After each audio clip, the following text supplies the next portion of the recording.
Taurus, an earth element, can be seen in the night sky as a V-shaped constellation between the months of December and January and is in full height between April 21st and May 21st. Cultures all over the world recognize Taurus the bull as the bringer of spring, the bringer of crops, and a sign of fertility as far back as 40,000 years. Virgo, the second earth element, is in full height between August 23rd and September 21st and has an origin that has been broken up through antiquity. However, for 15,000 years, cultures throughout the world associated the constellation Virgo with the harvest and as the maiden of the wheat field. Other associations attributed to Virgo are of prosperity, justice, and purity. Capricorn, the third earth element, marks the winter solstice according to the ancient Babylonian star catalog and is in full height between December 22nd and January 19th. Capricorn is amongst the water signs to represent the Capricorn nature, half goat, half fish. The Capricorn origin comes from the Greeks, in which the god Hermes created the first hybrid creature in order to evade the Titan typhoon. Libra, the first of the air elements, is the only constellation not anthropomorphized by a living creature and was revered as a constellation of justice and balance by all ancient cultures of the Old World. Libra's constellation is in full height between September 23rd and October 23rd. Aquarius, the second air element, is often mistaken as a water element due to the fact that Aquarius is known as the water bearer and the bringer of rain.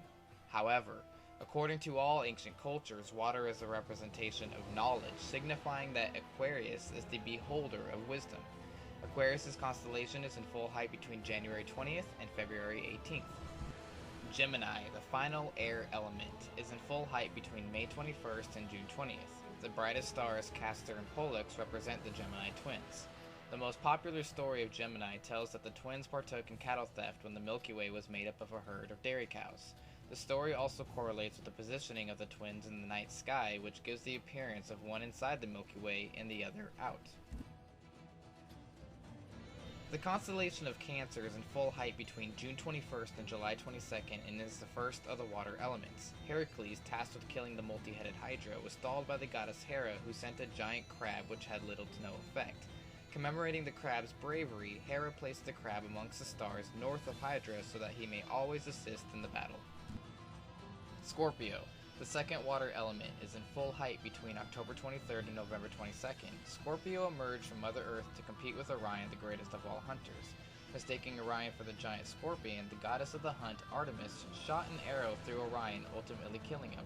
To honor Orion, Artemis placed him amongst the stars across from Scorpio so that he may continue his fight. Pisces, the last water element, is in full height between February 19th and March 20th. A common origin story for Pisces comes from the Christians to represent Jesus. However, prior to Christianity, ancient cultures associated Pisces as a symbol of creation, as the two fish lie in opposite directions.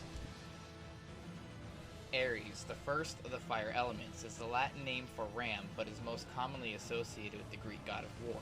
The constellation of Aries is in full height between March 21st and April 19th.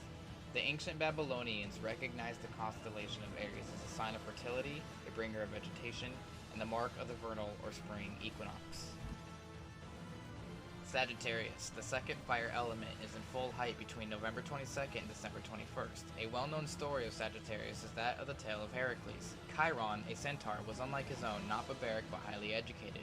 Heracles one day grew thirsty and, mistaking property for his own, drank wine that belonged to the centaurs. A quarrel broke out that resulted in bloodshed, and in the chaos, Chiron was misidentified and killed by an arrow of Heracles. To commemorate his intelligence, Zeus placed Chiron amongst the stars. Leo, the final fire element, is in full height between July 21st and August 22nd. The ancient Egyptians recognized the Leo constellation due to the timing of the Nile tide in accordance with the arrival of lions. A popular Leo origin story is that of Heracles and the Nemean lion. Heracles was tasked with killing a notoriously large man-eating lion. With great effort, Heracles was able to do so, and the battle was commemorated amongst the night sky.